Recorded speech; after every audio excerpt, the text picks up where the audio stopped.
En el siglo XII, XIII y XIV fueron escenarios de una significativa novedad en la historia de Occidente.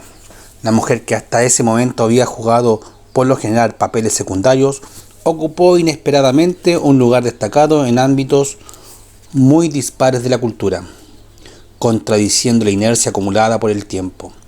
Los personajes femeninos brillaron sin timidez, imprimiendo un sello en la piedad religiosa, en la creación literaria y contingencia política.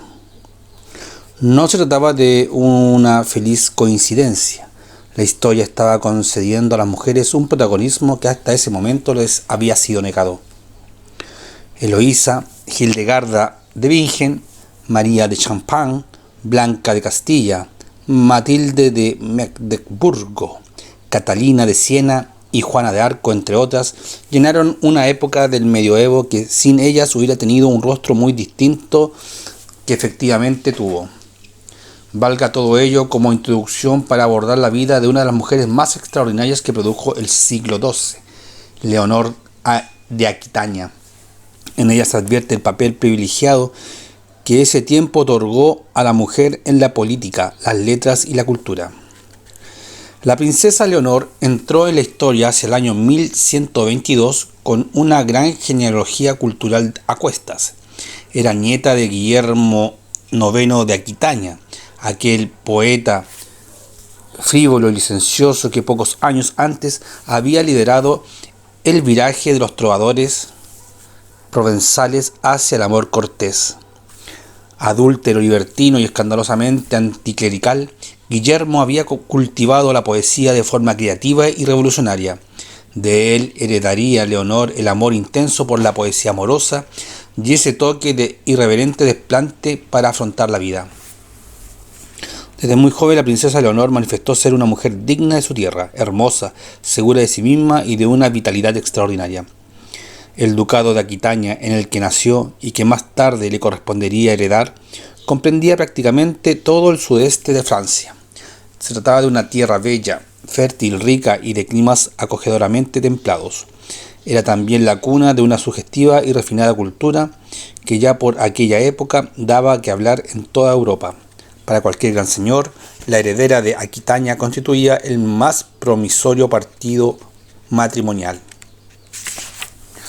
La situación no pasó inadvertida. El hombre que en París tomaba las grandes decisiones políticas, el abad Suger, en calidad de consejero personal de Luis VI, el clérigo estableció contactos con Aquitania en orden a establecer un compromiso matrimonial entre los dos herederos. En París se trataba de un sugestivo enlace. La corona francesa requería de una política de enlaces que mantuviera a raya a las ambiciones de Normandía, por aquella época el principal dolor de cabeza de los Capeto.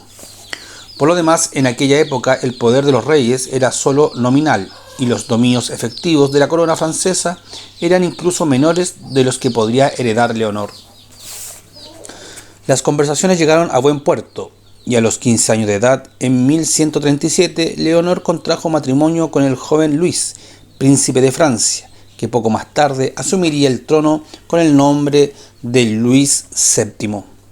Lamentablemente, el enlace tenía por delante un buen número de obstáculos que en el entusiasmo de las negociaciones había pasado inadvertidos.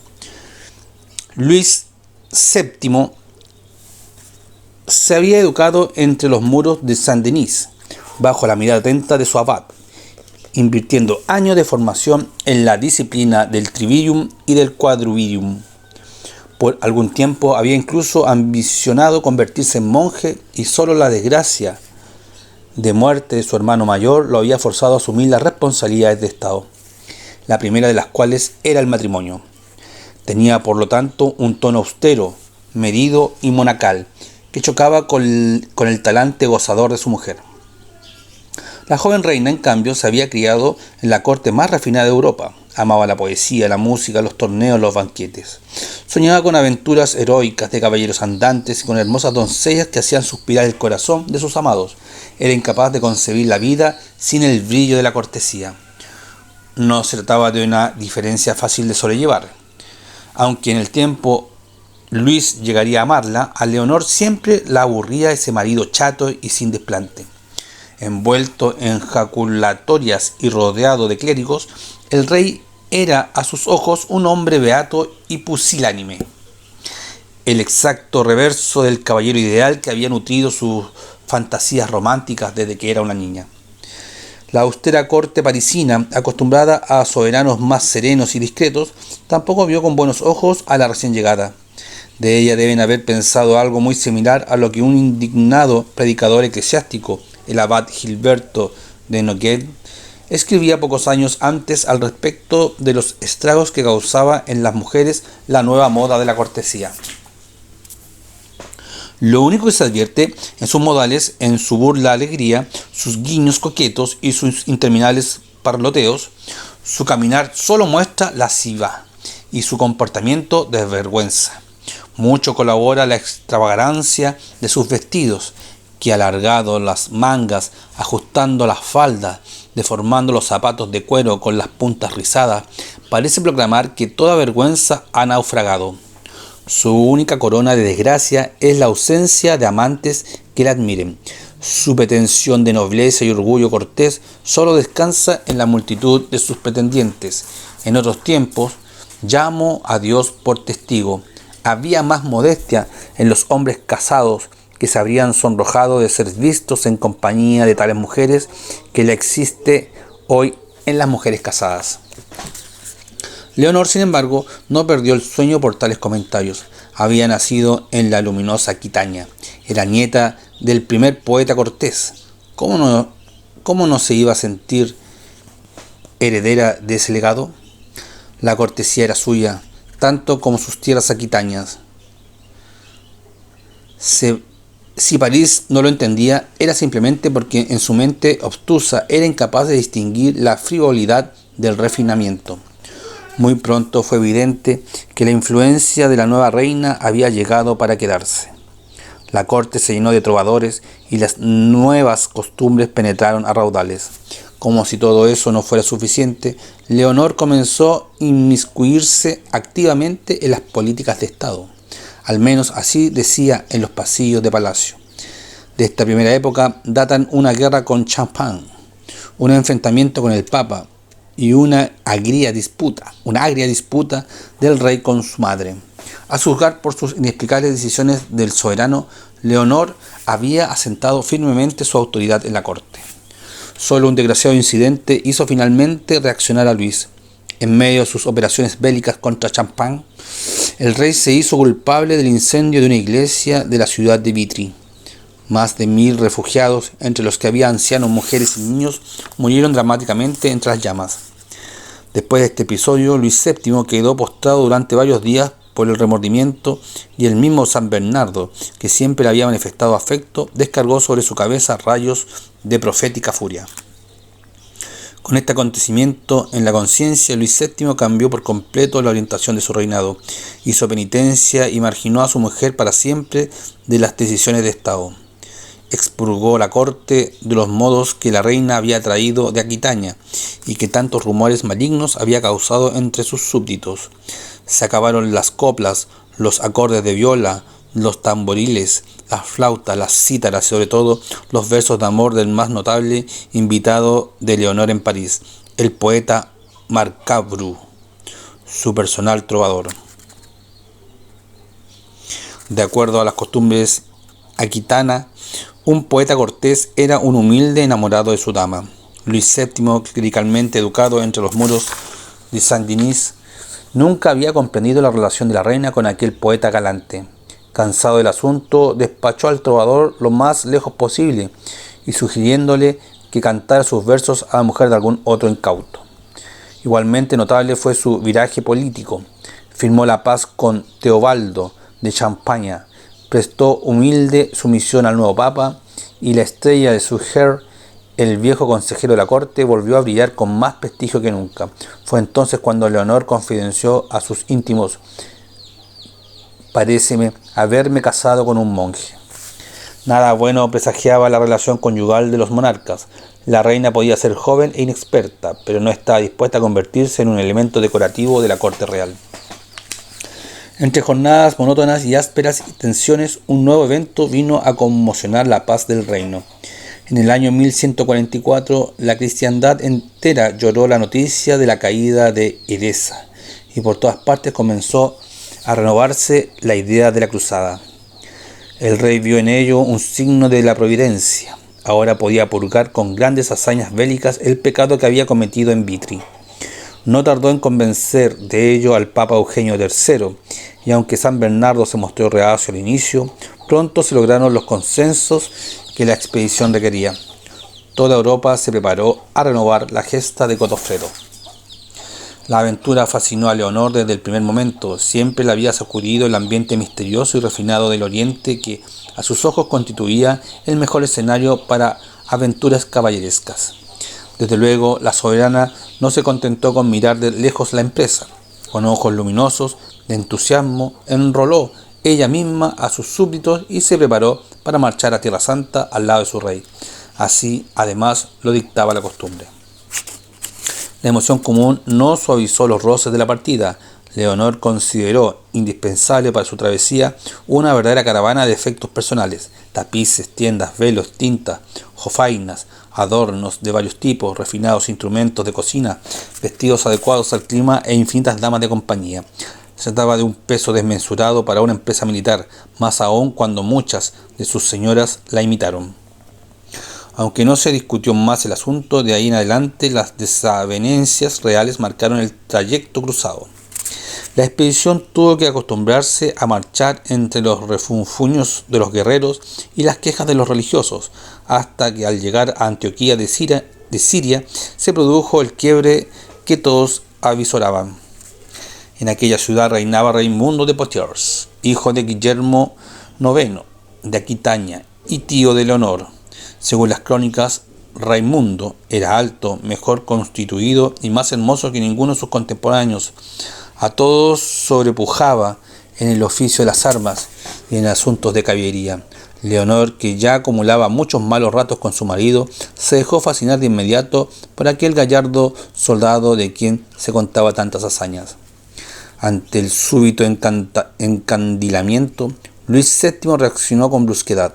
Cada vez que ambos se ponían a hablar de recuerdos comunes en una lengua que él no conocía, el soberano expresaba torpemente su rabia. Leonor no hizo el menor esfuerzo por tranquilizarlo.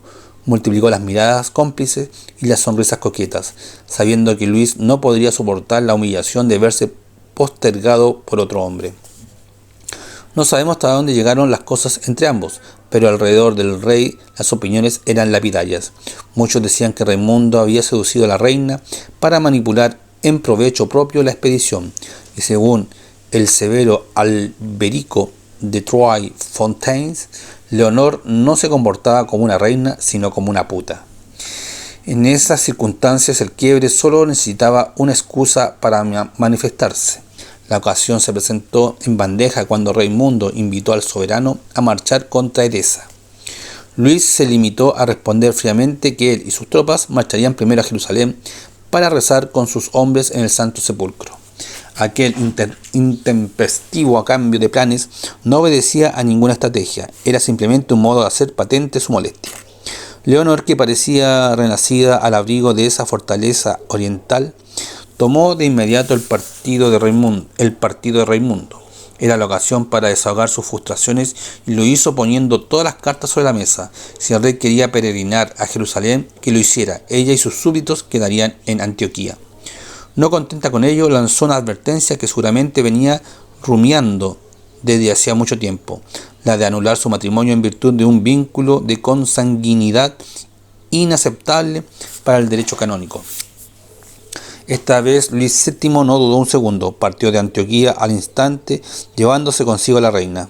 Según sus consejeros, era preciso sacar de allí a la soberana, aunque fuera a rastras, antes de que siguiera humillando públicamente a la Casa Real de Francia.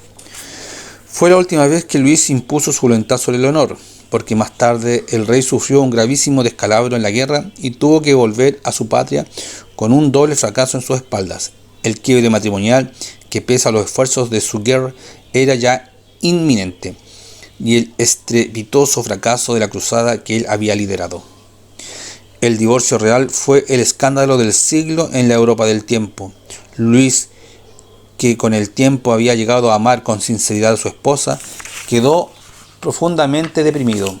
Leonor, en cambio, que en su matrimonio solo había acumulado desprecios y resquemores, sintió por fin llegada su hora. Libre de sus antiguas ataduras conyugales, podía ser la mujer que siempre había soñado. En realidad, con aquel divorcio no había perdido nada. Tenía poco más de 30 años, era joven, hermosa y vital. Al salir de la corte se llevaba consigo sus extensos dominios de Aquitania y una invaluable experiencia política. Las riendas de su vida eran finalmente suyas y no perdería un segundo en tomarlas. Apenas hubo abandonado el palacio real y vuelto a sus tierras, examinó cuidadosamente el mapa en busca de un pretendiente a su altura. Investigó sus referencias, desechó a los más insistentes y escogió ella misma a su futuro marido. Un mensajero secreto le hizo llegar su ofrecimiento a Enrique, conde de Anjou y duque de Normandía, y por lo tanto tradicional enemigo del rey de Francia. Sus vastos territorios al oeste de Francia lo convertían en un excelente partido. Entre ambos reunían un patrimonio que hacía parecer mezquino los dominios de la corona francesa. Superada la primera sorpresa, el novio aceptó de inmediato. El luto por la ruptura había durado poco. 2 meses después del divorcio, Leonor ostentaba un marido y un reino nuevos. Aunque el nuevo cónyuge, Enrique, era 10 años menor que ella, esta vez Leonor había escogido un hombre a su medida. Además de sus extensos territorios en el continente, Enrique tenía el derecho de sucesión a la corona inglesa. Con la ayuda de su nueva mujer y la posesión de todos sus dominios, no tardaría en convertirse en el monarca más importante de Europa, Enrique II Plantagenet. Luis VII debe de haber sentido muy solo al escuchar noticias del enlace.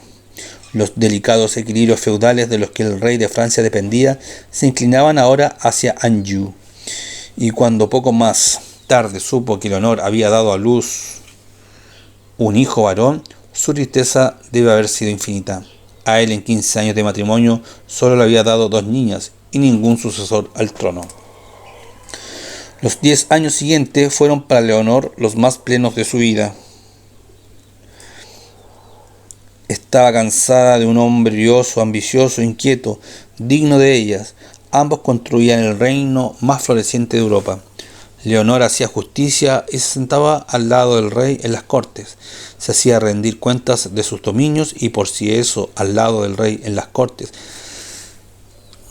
Y por si eso no bastara, se ocupaba en dar luz otros 7 hijos, con los cuales podía soñar en extender su dinastía por todo Occidente. Ya asentada en Inglaterra, pudo hacer lo que nunca se le permitió en París. Modeló y refinó la corte a su gusto. El vino, los manteles, las fuentes, los cojines, las tapicerías, la vajilla de oro, las especies para sazonar la comida, los artículos de belleza, las diversiones, los torneos. Todo comenzó a llevar el toque de Leonor, el mismo que al lado de Luis VII había siempre parecido insoportablemente frívolo. Ella misma se preocupó también de introducir en la isla los modales corteses nacidos en su tierra y a los que consideraba parte de su herencia. No tardó en aparecer a sus pies el más importante de los trovadores del tiempo, Bernard de Ventadour, con quien el homenaje poético a la dama irrumpió en Inglaterra. El poeta no defraudó a nadie en sus ocupaciones. Dedicado por completo a cantar su amor por Leonor, construyó la obra lírica más importante de su tiempo, atribuyendo toda su inspiración a la soberana y ofrendándole en homenaje incluso su éxito poético. No nada hay en el universo entero que pueda darme dicha, pues no la obtengo de las bondades de la que amo, y no puedo quererla de ninguna otra. Con todo, soy deudor de mi valía a mi amada y de mi ingenio. Le debo mi dulce alegría y mis maneras agradables, pues si jamás la hubiera visto, jamás habría amado, jamás habría deseado amar. La devoción del poeta no conocía límites. En uno de sus poemas, por ejemplo, suplicaba a Leonor que le ordenara ir a sus aposentos, allí donde se desviste, la única esperanza de que ella le permitiera, de rodillas y humillándose, quitarle su calzado. Con estos sentimientos, Bernard de Ventadour tuvo una larga carrera al servicio de Leonor. Enrique II Plantagenet mostró más comprensión que Luis con las costumbres aquitanas de poesía cortés, aunque de todos modos se las arregló para mantener inequívoca distancia entre el poeta y su mujer. Como reina de Inglaterra, Leonor entró en contacto con sus sugestivas leyendas populares, el mítico mundo del rey Arturo, la mesa redonda y la corte de Camelot, lo que permitió la delicada fusión entre los mitos celtas y los temas de cortesía. Bajo sus hechizos, la leyenda arturiana se transfiguró en un conjunto de narraciones corteses. Tras la estela de Leonor, aparecieron los poetas que dieron fama a Tristán e Isolda, a Percival, a Lancelot, a la hada Morgana, a la reina Ginebra y al mago Merlín. Incluso Enrique quiso asociarse a tales relatos. Detrás de esas narraciones fantásticas se hacía sentir la nostalgia de un soberano que impusiera la paz, que devolviera a Bretaña su antigua gloria y quisiera reinar las virtudes caballerescas. Arturo podía constituir el mejor espejo de Enrique II Plantagenet. Solo era preciso asociarse a su imagen. Por esa razón el soberano mandó hacer excavaciones y en algún momento llegó a difundirse el rumor de que había sido encontrada la tumba del rey Arturo y su espada Excalibur. Fue en una época dorada en la que todo pareció salir bien a la joven pareja. Hacia 1158, Enrique era el monarca más poderoso de Europa y Leonor llevaba una vida activa, fecunda y triunfante. Cuando su esposo se ocupaba de los asuntos continentales, ella hacía de reina de Inglaterra y solo volvía a ocuparse de Aquitania cuando su marido era requerido en la isla. Estaba ocupada en labrar el destino de la más alta dinastía de Occidente. Fue solo hacia el 1166 cuando el idilio terminó. Enrique, que hasta ese momento había sido siempre un marido sensato, cometió el único error que una mujer como Leonor jamás hubiera perdonado. Tomó un amante. Con este tropiezo, la tácita complicidad que siempre había reinado entre los soberanos se rompió para siempre. Leonor volvió a Inglaterra y se marchó al continente, buscando refugio en su patria aquitana. Se estableció en Poitiers, rodeada de sus hijos y de sus súbditos leales. En esa corte todo constituía para ella un grato recuerdo, especialmente la poesía de los trovadores que tanto amaba. Bajo su mirada, Poitiers no tardó en convertirse en el centro de la vida cortés y caballeresca del tiempo. Con más libertad que nunca floreció la música, la poesía amorosa, las cortes de amor, los torneos, los banquetes. Se trataba del mundo que Leonor siempre había soñado. Los raptos de Bernard parecían no tener límites. El amor me ha herido de modo tan grato que mi corazón siente en la desdicha una deleitosa sensación. 100 veces al día expiro de dolor y 100 veces al día revivo de alegría. Mi mal es de una especie tan graciosa y extraordinaria que el mismo mal es preferible a todo otro bien. Y puesto que la pena tiene tanto hechizo, ¿cuánto será, tras estas penas, más dichosos los placeres?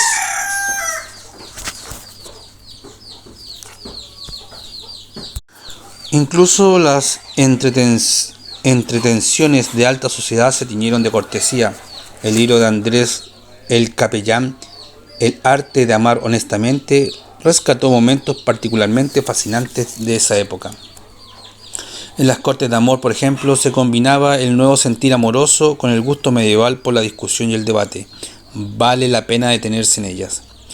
Para la reina, el amor constituía una ciencia y como tal estaba sometido a leyes. Era pensable que también tuviera tribunales en los que se dilucidaran cuestiones complejas de galantería. Y debían ser las mujeres auténticas inspiradoras de esa nueva ciencia, las que transmitieran el conocimiento de sus sutilezas. En otras palabras, en la corte de amor de Leonor y sus damas se proponía como doctoras y jurisconsultas. En tales tribunales se sometía a consideración, a modo de juego, cuestiones debatidas de cortesía. En una de ellas, por ejemplo, se elevaba la siguiente consulta: ¿cuál es el sentimiento de amor más fuerte? ¿El que existe entre amantes o el que existe entre esposos? Después de pseudoexamen en la corte, en boca de una dama notable respondía: no se puede comparar en términos de mayor y menor, dos realidades diversas. El efecto entre esposo y el verdadero amor se revelan de manera totalmente distinta. Otro caso propuesto al Supremo Tribunal, Cortés, trataba de un amante que desvergonzadamente había divulgado secretos e intimidades de su dama.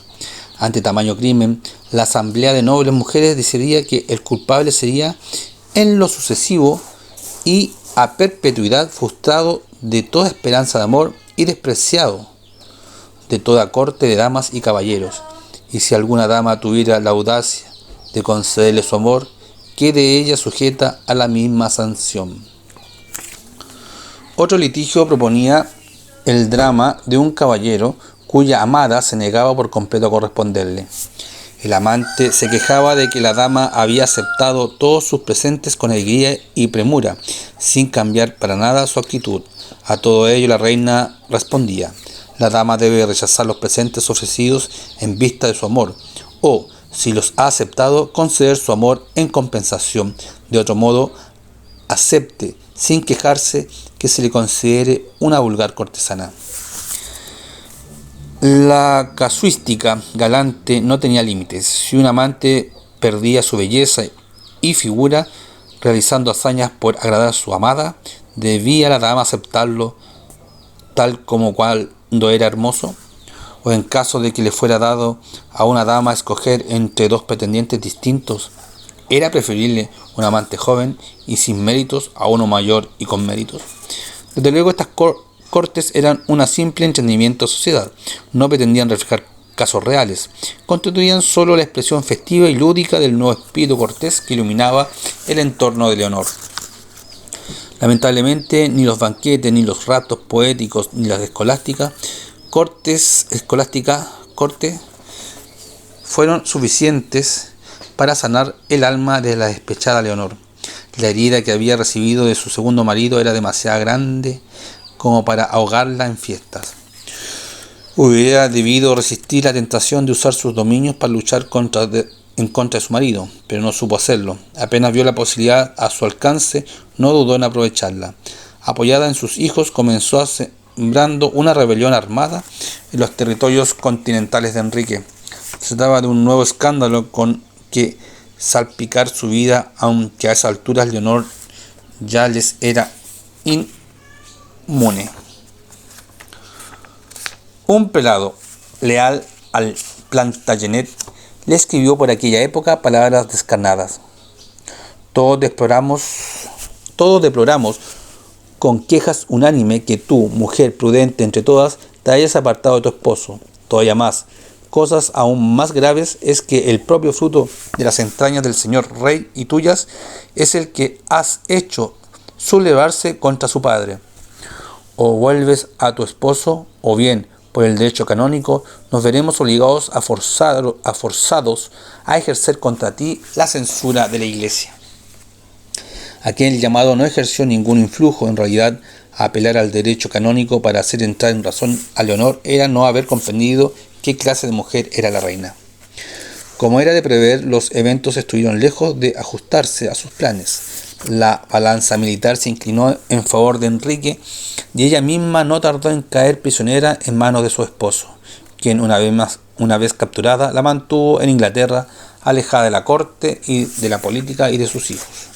El destino se ensañaba con Leonor. Por aquella época tenía 53 años y su vida entera parecía haberse derrumbado. Era prisionera de su marido adúltero, carecía de protectores y estaba alejada de sus hijos. Todo se le escapaba entre los dedos: el poder, el honor, la poesía caballeresca y la grandiosa dinastía con la que siempre había soñado. Solo cuando Enrique II murió, hacia el 1189, Leonor pudo nuevamente recobrar su libertad. Pronto demostró que 15 años de cautiverio no le habían robado la ilusión.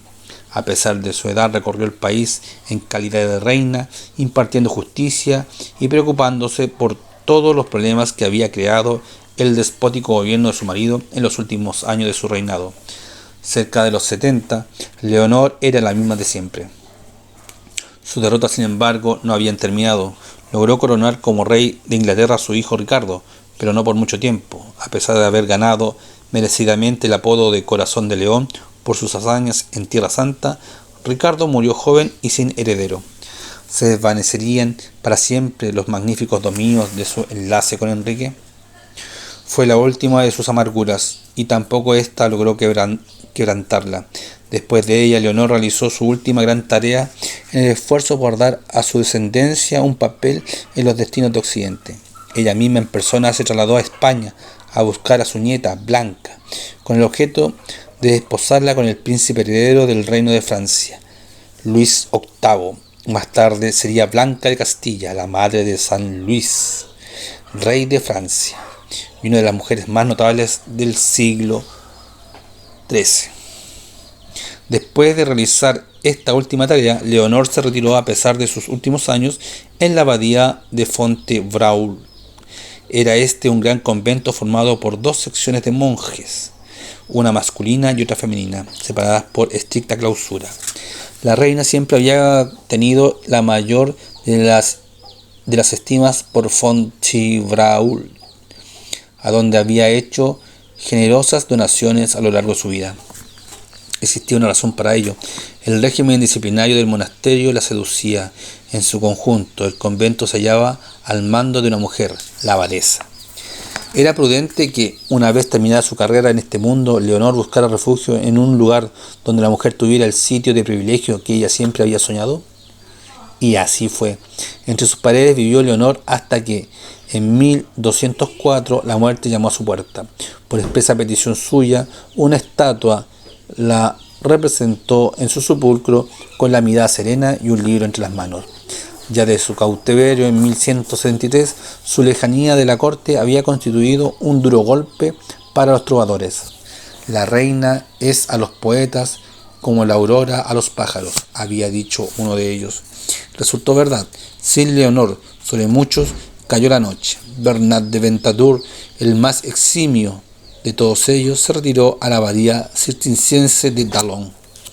Su legado, sin embargo, estuvo lejos de morir con ella. El brillo de la cortesía y la narración heroica se trasladaron a Flandes y sobre todo a Champagne, donde su hija María inspiró dos de las obras más emblemáticas del tiempo: el Lancelot de Chrétien de Troyes y el arte de amar honestamente de André el Capitán.